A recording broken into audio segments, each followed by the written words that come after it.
Hello mga mamis! Nakapagpareba na ba ang lahat? Ngayong araw ngayon napag-usapan namin ng friend ko na ire-reban ko siya ulit. Yes mga mamis, ulit to kasi nga nung nireban ko siya 3 months o 4 months ago ata hindi talaga namin natapos yon. Medyo nahirapan kasi kaming kumilos doon kasi nga medyo tinotopak yung anak niya noon. Kaya ang nangyari, sabi nga namin ay ulitin na lang namin. At ngayon nga yung araw na yon kasi sakto naman buwan ng pagpapareban ngayon ng mga nanay.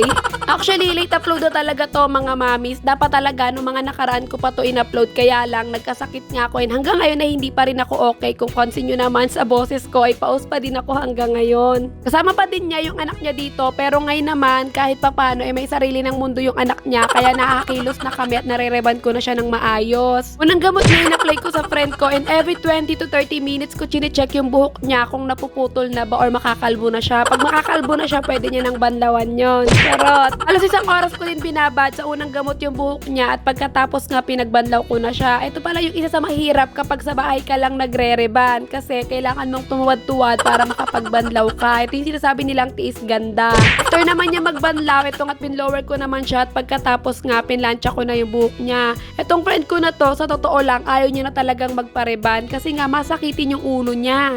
Pero syempre, meron na rin kasi siyang anak na nag-aaral. Kailangan hindi siya papakabog sa mga kapwa niya nanay kapag nagsusundo siya ng anak. Charot! Lalo na nga ngayon, magki-Christmas party yung anak niya. Sabi ko sa kanya, dapat hindi siya papakabog sa mga kapwa nanay niya doon. Dapat talagang sige ang hawi niya sa buhok niya.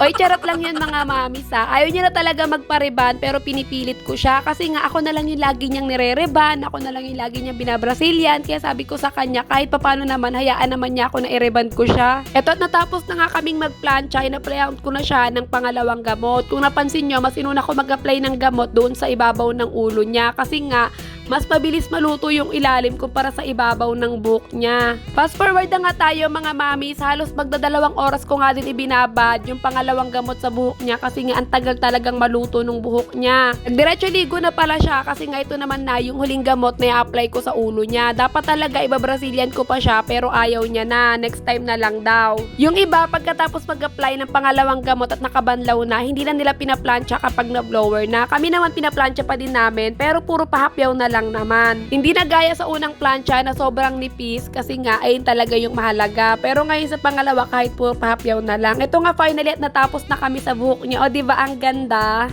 Ibang araw na nga to mga mamis, hindi na to same day nung nireban ko siya. Pero dinugtong ko pa din to kasi kasama pa din siya sa vlog na to.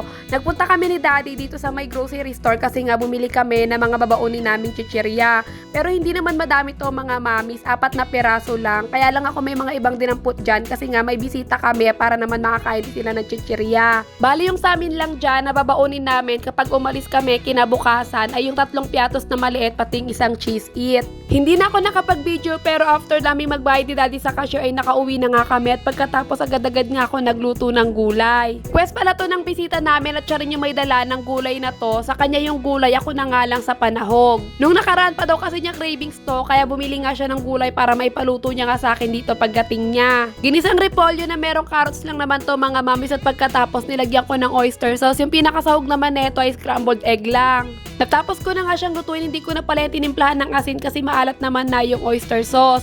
Ito nga pala yung bisita ko ngayon, yung pamangkin ko, tsaka yung kaibigan ko na nireban ko. Kabandang hapon na nga itong mga mamis at kanina pa talaga sila nagsisimula magrebanan dyan ng mga bandang tanghali. Ako talaga dapat na magre-reban sa pamangkin ko na yan, pero nagpresenta na yung friend ko na siya na nga lang daw ang magre-reban dito sa pamangkin ko dahil alam nga nung friend ko na kinabukasan ay meron kaming alis na 2 ni Atina. So parang nga daw hindi ako mapagod at hindi ako maubusan ng lakas sa gala namin ni Atina bukas, siya na nga lang daw dito sa pamangkin ko. Total naman inaanak niya din to.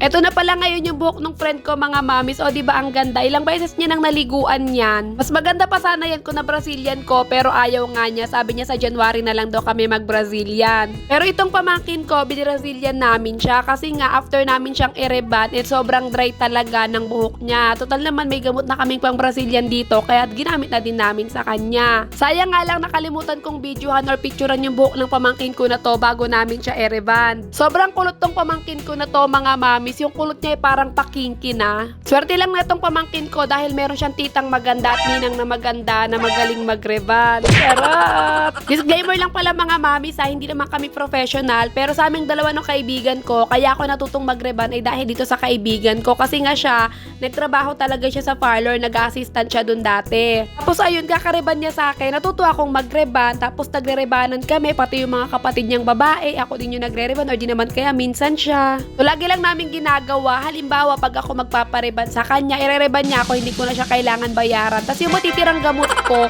pwedeng siya yung gagamit, or di naman kaya yung mga kapatid niya. Or di naman kaya, pag ire-reban ko yung mga kapatid niya, meron silang gamot, ibibigay na nila sa akin yung tira nilang gamot, tapos ako naman yung ire-reban nila. Ginagawa din naman naming racket to mga mamis, tumatanggap din kami ng mga nagpapareban sa amin, pero kapag may kulay yung buhok yung gusto magpareban sa amin, hindi namin tinatanggap. Syempre mga mamis, ayaw naman namin na magkaroon kami ng problema, yung tinatanggap lang talaga namin ay yung kaya namin. Kaya pasensya na talaga sa mga mamis na gusto magpareban sa amin, tas hindi namin tinatanggap kasi natatakot kami kapag merong kulay yung buhok nyo. And finally nga mga mamis, natapos ng i-reban with Brazilian yung pamangkin ko. Ang laki talaga nung pinagkaiba nung buhok niya kanina nung wala pang Brazilian. Ngayon nga na meron ng Brazilian.